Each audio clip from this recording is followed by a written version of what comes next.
Good morning, everybody, and welcome back to another achievement hunt. Here we are. Today, we are 100%ing Death's Door. So what is Death's Door? Death's Door is a 3D action-adventure isometric game released in 2021. It's kind of got that Dark Souls Zelda vibe that, every game from 2021 had.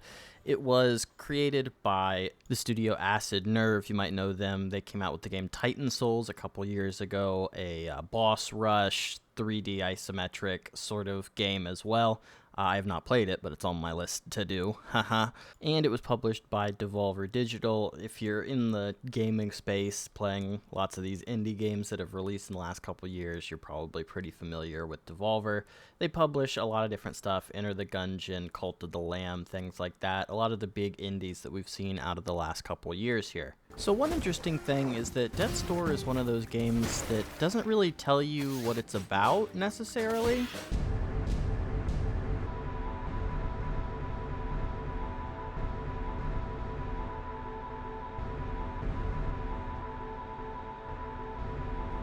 Yeah, just kidding.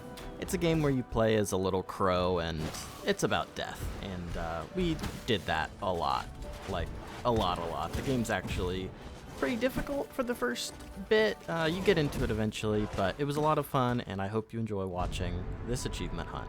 The game begins with us getting off a bus and arriving at Reaping Commission headquarters. It's a pretty run-down looking area, but there are definitely some people still present around. We run into Ball Plart, the head of security, and pass right on through. And then we come up on Chandler the Handler, the kind of back office guy who gives us our missions that we need to go out on. But really it's only one mission. We've got a giant soul that we need to go track down. But unfortunately we find out that while the door to go capture that giant soul exists, we will continue to age and maybe even die if it takes us long enough to capture it. So that's a little bit pressing for us. We need to get in there and get that giant soul and bring it back very quickly if we want to live. We find the second weapon of the game, the umbrella, right here in the main area.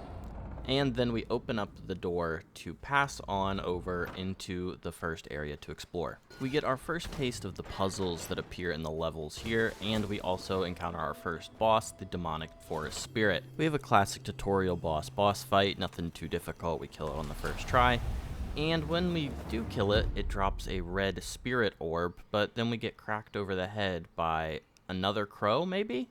We pass through the door that he left behind, and now we're in the Lost Cemetery, the next area of the game. We find our first collectible of the game, the Life Seed. There's quite a few of these scattered throughout the world. We find a glowing red keyhole we can use to move back into the headquarters, and we find the place where we can upgrade our abilities. We find the cemetery groundskeeper, who tells us he just wants to die, and I sure hope somebody kills that old man. There are shrines hidden throughout the world that can give you buffs to your mana or your health if you collect enough of them, and we find our first one here, but it's our last one that we're going to find for a little while. And just like that, we're already at our next mini-boss fight here, Guardian of the Door, really getting those former boss rush vibes that the studio is known for. Again, we take this one out without too much issue, and we move on. There are also quite a few items scattered throughout the world. We find the first one here, the incense. We finally track down the old gray crow who has taken the giant soul that we killed and sends it into this big door. So he informs us that he used to be a reaper just like us, but his prey escaped him and now he's trying to get into Death's Door. So what does that mean for us? Well, we can't complete our assignment if we don't have the soul that we came for, and we can't get through that door to help him unless we have the souls of a couple other enemies. So we need to go to 3 different areas and pick up souls to be able to open up Death's Door. So now we know the mission, and the first area that we need to take on is the Estate of the Urn Witch. And we meet our companion for this area named Pothead. We get one of these for every area pretty much, but he needs our help to make it through the garden and into the mansion. We find the third weapon of the game, a pair of daggers, and we make it inside the Ceramic Manor, where the Urn Witch lives. Every area also has its own little puzzle-solving trick. In this area, it's that you can shoot an arrow through fire to get the fire to move to another place. Each of the areas we visit also have 4 trapped souls that we need to find and put into a door in order to gain some more powers. Here we run into the Witch of Urns for the first time, and she's quite a bit bigger than us, huh? Continuing to move through the manor, we find our second, third, and fourth trapped souls, which allows us to open up the door to take a peek at what's inside here. So now that we have all 4 souls collected, we can enter in the door, and what do we find but a chest? Cool, probably gonna get some great loot, except it swallows us alive. And then we're trapped in a place called Avarice. So Avarice is a place where you need to fight through 4 rounds of enemies, and then at the end you will be given a gift from a big colored crow there. And this time we get the flame spell. So we can use the flame spell to light up some furnaces inside the inner furnace area. And eventually we'll meet up with Grandma, who is the final boss of this area. So now we fight the Witch of Urns, and once we've defeated her, she has her soul come out the same way the first boss did. So we go to take the soul back to the old Grey Crow, but we get a little bit of a detour where we meet the Lord of Doors, who is our boss in this game, employing all the crows to go capture souls of the dead. And then we manage to come back to the office. So with the first giant soul in hand, we can go back to the old crow, and he tells us about the next area we need to go to. We need to head east by lighting this thing and boarding this weird zipline thing, and then we make our way into the overgrown ruins. So the mechanic for puzzles in this area is to blow up walls. Eventually we meet the Forest Mother, who tells us that she can help us move forward, but she's going to need us to recover a horn. So we continue making our way through the level, and we collect the horn, and then bring it back to the Forest Mother, who plays it, which allows us to open up another path that we had not been able to access previously. We see some vines retract, and then we're able to enter that area, which is the Mushroom Dungeon. So in the Mushroom Dungeon, same deal as before, we find another one of these doors where we need to collect 4 souls. While exploring around, we get our first introduction to the Frog King, who's the boss of this area. And we find weapon number 4, the Thunder Hammer, so we're going to use this. And we use it to find the first, second, third, and 4th souls, and unlock another chest. So once again, chest eats us, we enter Avarice, and then once we make it through that, we see this blue crow who gives us the bomb spell. So with bomb spell in hand, we free a prisoner that was being kept by the Frog King, and we're able to enter the flooded fortress with bomb spell in hand. So making our way through the flooded fortress, we find our way to the Frog King's keep, and we find that he's found some armor as well. And this area is rough, man. This is probably my least favorite area of the game. I just died so many times here. It seems like critic consensus is an area we're gonna get to later is a little bit worse than this one, but I just wasn't a fan. But eventually I managed to claw my way through, and we get into the Frog King's castle. And so here it's time for us to fight the King of the Swamp, and we get this very funny little text crawl here where we just keep getting descriptors added on to the end, and it was very funny. So this fight consists of the Frog King jumping around, throwing items out, and then when he turns around you can shoot him in the back to restore the ground he's destroyed.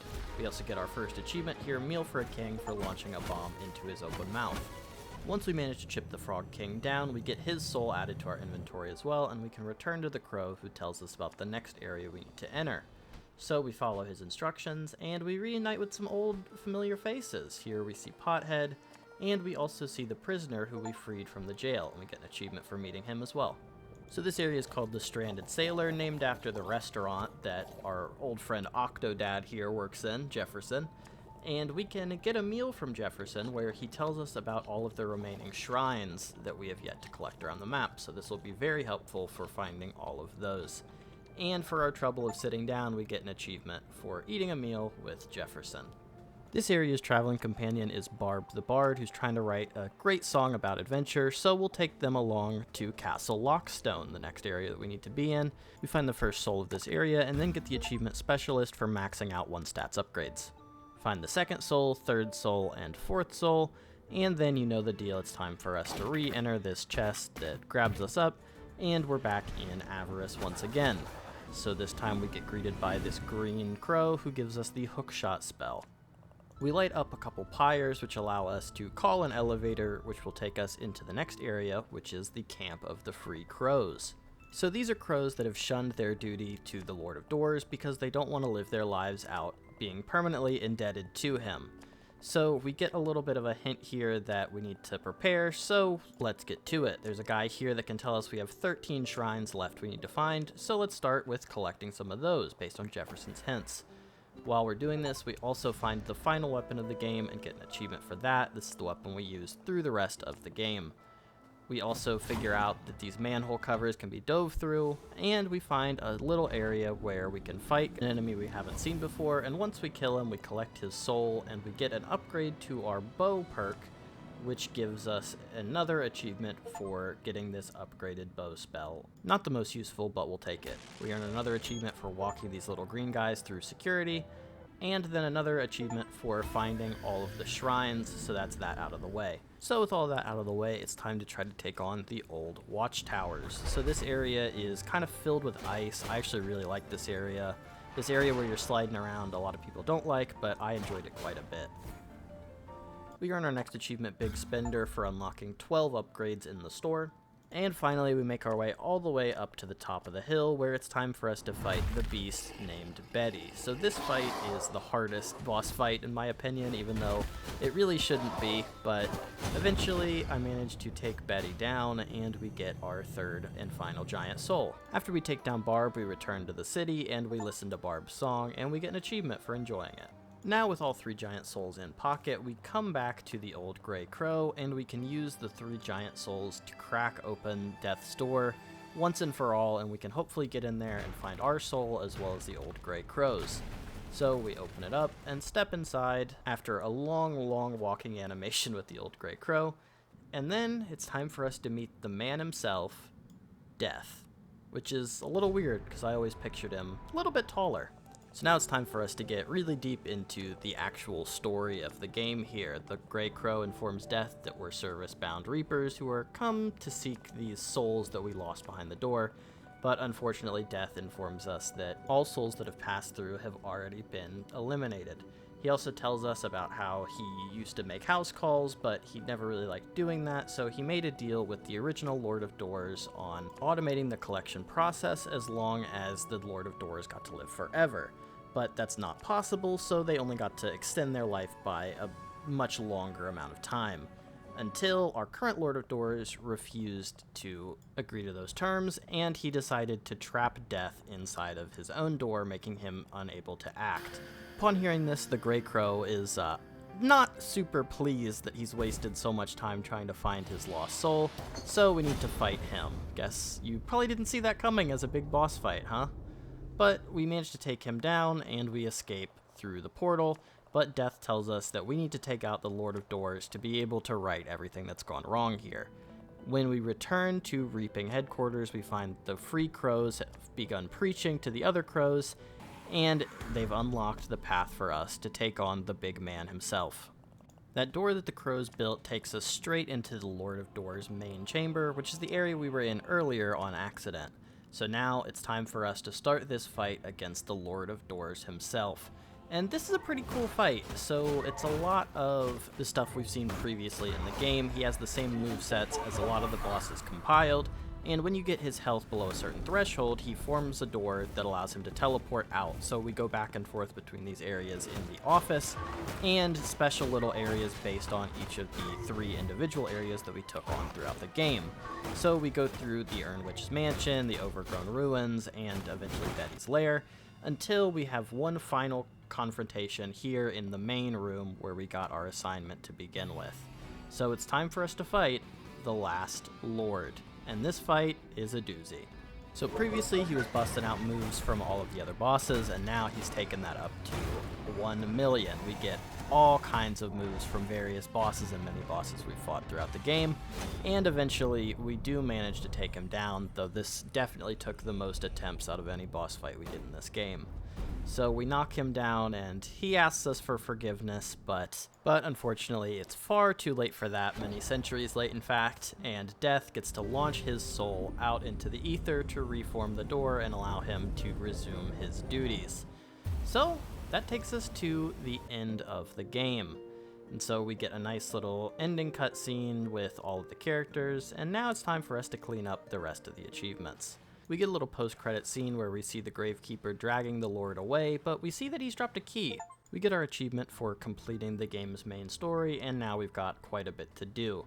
So we can see that all of the doors we've used previously in the hub world will glow red if we haven't collected all of the collectibles available in them, and there's quite a few collectibles left, so let's get to it. Stop number 1, we earn the achievement Conga Line for getting a bunch of these little green guys to follow us in a row, and then we use that key we found on a tower where we can hit a bell and turn it to nighttime. Unfortunately for us, the freaks come out at night, and now there's a bunch of ghosts floating around the cemetery that we need to put back into the statue that they came from. And so we make our way around doing that, and eventually we find an area where we can get a bomb spell upgrade and an achievement for our trouble. Once we put all of the ghosts back, we open up this secret door here, and we make our way inside to find an ancient tablet of knowledge. We enter Jefferson's restaurant at night and find the horrible secret that Jefferson is actually an octopus. We take him on a little adventure and earn the achievement A Midnight Stroll with Jefferson. So we walk him all the way out to the Frog King's domain, and we find this bridge that only exists at night, but once we get to the end, we unlock another tablet of knowledge from an old octopus. We find a secret 4th chest that we open up and find ourselves in another avarice. This time, once we complete it, we get another tablet of knowledge though. We solve a kind of weird little puzzle in the Urn Garden, and we make our way through the entrance that we've opened to find a trowel and get an achievement, which shows us where nearby seeds are located. We complete another one of the hidden challenges, this time upgrading the hookshot, and we get an achievement for our trouble. And we earn the achievement Ooh Shiny for collecting all of the items that are hidden throughout all of the levels. We make our way back to the snowy area where we light a couple fires, and then we enter another door and find another tablet of knowledge. And we also find 3 owls who each give us a third of a shard, which gives us another tablet of knowledge. Once we've met up with all 3 owls, we get an achievement for doing so. And then we unlock the final power upgrade for the fireball and get an achievement. After that, we finally finish planting all of our life seeds, story to this at the end of the episode, and that unlocks another door where we find yet another tablet. Now it's time for me to fight my favorite monster truck, Gravedigger. So, we have the fight with the cemetery watchman once and for all. We finally take him out, and thankfully, somebody has finally killed that old man. And once we kill him, we unlock another tablet. So now with all 7 tablets collected, all we need to do is do the final true ending of the game, where we learn the story of a human coming to open the first door, and they gain knowledge of all things across time, but unfortunately power goes to the Lord of Doors, who is able to recover that first door that was opened, and then our friend the Old Grey Crow needs to collect the mortal soul, but the mortal soul has been trapped behind the door that the Lord has picked up. And then we get a little jump forward to modern times, where the Free Crows are trying to fight against the power of the Lord of Doors, and the Foretold Crow collects 7 tablets, which is us, and we get this weird scene of us absorbing knowledge or something. I don't know, but we get an achievement for reaching the true end. After completing that, we get booted back to the main menu, where we earn the achievement Lord of Chores for getting 100% of the game completed. So now we need to start a new run, but this time with a little bit of a twist. We collect the umbrella right at the start again, but this time we can only use the umbrella as a weapon, making the game about doubly as hard. But first, we've got 2 more achievements to pick up. The first one in the fight against the Urn Witch, we deflect a fireball right into the hole of the urn, which gives us 1 achievement. And then we complete the game using only the umbrella as our melee weapon, and we get the achievement Academy of Umbrellas. Very fun challenge there. So, that's Death's Door complete. And what are my thoughts? Well, first, my playthrough of Death's Door took me 20.8 hours. Now, HowLongToBeat.com's estimate for time to beat Death's Door is 15.5 hours. Why did it take me so much longer?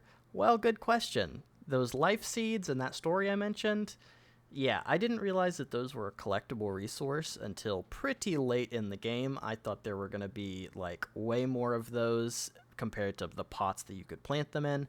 I didn't realize that it was a 1-to-1 pairing between the two. I didn't realize that you could harvest multiple times. I thought it was like you use it and then it's gone. So I didn't plant any of those, and then I got to spend a long time going back through every single level, planting all of those, because I didn't use a guide for really most of this game. I needed it for one of the tablets, figuring out how to get into Pothead's Garden. But yeah, most of this game you can figure out. They do a pretty good job of road mapping where stuff is and how you can figure everything out just by exploring. And overall, this is a fantastic game. I think the major complaints I heard when this game first came out was that it was weird that it didn't have a map, but I actually think that that kind of works. There were definitely times when I would get lost, but in getting lost, I sometimes found stuff that I wouldn't have noticed otherwise throughout each of the levels that we were exploring. And I think that it was actually, I mean, maybe it would have been better with a map, but I think it was okay without a map for sure. I never really got super lost. I was able to navigate everything pretty okay. And I'll say this is the rare game where I finished it and I went, I wish that was a couple hours longer. I was kind of dreading doing that umbrella only challenge because it's literally half the damage of your starting weapon, so quite a bit lower than the late game weapons that I was using to actually complete the story. But by the time you finish the game, I mean, it's a lot like Dark Souls, where once you've beaten a boss once, you kind of have their patterns down, have their rhythm down. It's not super hard the second time through. So I actually, I was beating bosses first try and getting through areas pretty quickly. And by the time I was done, I was like, wow, I'm done. There's nothing left to do in here. It's literally 100% complete. So I'm very excited for what this studio does next. I'm going to check out Titan Souls at some point. You can look forward to that I 100%ed video. Not currently. It'll be in a little bit probably, but I'm looking forward to whatever these guys do next. The game was super cute. Fit in with a lot of the things that I like. Isometric game where you play as an animal. Love those for some reason. But yeah, a lot of fun. 24 achievements in total, estimated 15 hours to complete. Took me about 20. The rare time it takes me longer than the average. But great time if you want to pick this up, if you think it looks interesting. There's a lot of fun to be had here in figuring out enemies' patterns and figuring out how to solve puzzles. I don't show a lot of the actual solving or room clearing, but there's a lot of fun to be had here. And I hope you had a lot of fun watching this video, and I hope you have a lot of fun watching the next one, because that'll be up next week. Same time, same channel. Hope everybody has a wonderful day. See ya!